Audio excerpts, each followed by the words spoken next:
Neste artigo de julho de 1921, Eugênio Varga nos dá um relato de primeira mão da vida econômica russa no contexto da aplicação da NEP, nova política econômica, anunciada por Lenin em março daquele ano. A atividade comercial. Aquilo que assusta, atualmente, o estrangeiro que viaja para a Rússia soviética é a atividade comercial de Moscou e em outras cidades russas, que se lhe apresenta como um estranho contraste com o sistema de comunidade de bens sobre o comunismo. Faz-se necessário insistir no fato de que o período da ditadura do proletariado não representa ainda o comunismo. Durante este período de transição, o comércio, com algumas restrições, é ainda perfeitamente admissível. É verdade que agora há uma atividade comercial na Rússia que não se tinha antes. Isso se explica pela mudança introduzida pela política econômica da Rússia soviética na abolição do monopólio do Estado sobre todos os produtos agrícolas e pela introdução de um imposto in natura por meio do débito determinado desses produtos. O sistema de monopólio era baseado na ideia de que os camponeses dariam todo o seu excedente para o Estado, não guardando mais do que aquilo necessário para a sobrevivência de suas famílias.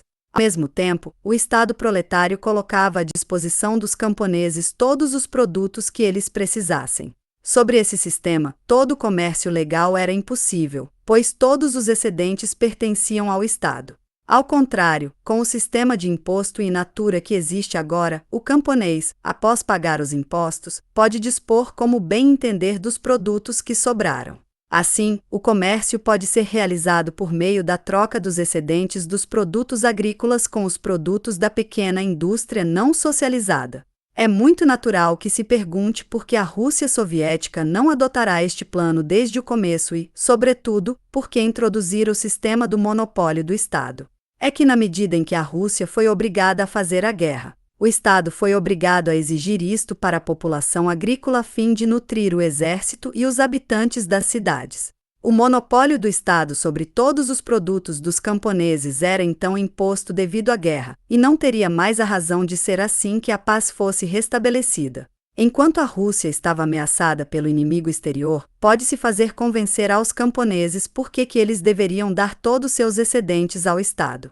Os camponeses se submetiam, voluntariamente na maioria dos casos, a esta necessidade, pois combater o inimigo exterior era não somente defender o Estado soviético e a ditadura do proletariado, mas defender a terra recentemente adquirida. Os camponeses compreenderam perfeitamente que, caso Denikin, Vrangel e Kolchak revertessem o poder dos sovietes, os grandes proprietários retomariam suas antigas terras partilhadas pela Revolução.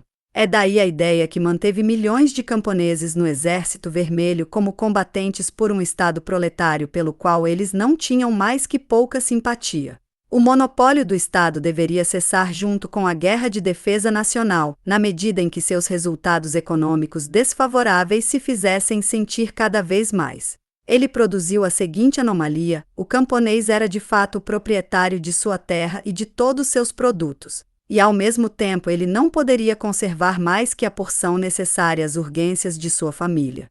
Por consequência, todo estímulo para produzir a mais era suprimido. Desta maneira, pode-se explicar por que a área cultivada começa a diminuir depois de 1916. O monopólio dos grãos havia sido introduzido sobre o regime czarista. O único meio de impedir esta redução e também a tendência de retomar as formas arcaicas de exploração privada das propriedades econômicas era abolir o monopólio e fornecer aos camponeses a possibilidade de aumentar seu rendimento através de uma lavoura mais intensa. Eis o sentido econômico desta mudança. O Estado proletário deseja, sem dúvida, restringir o desenvolvimento muito amplo do comércio.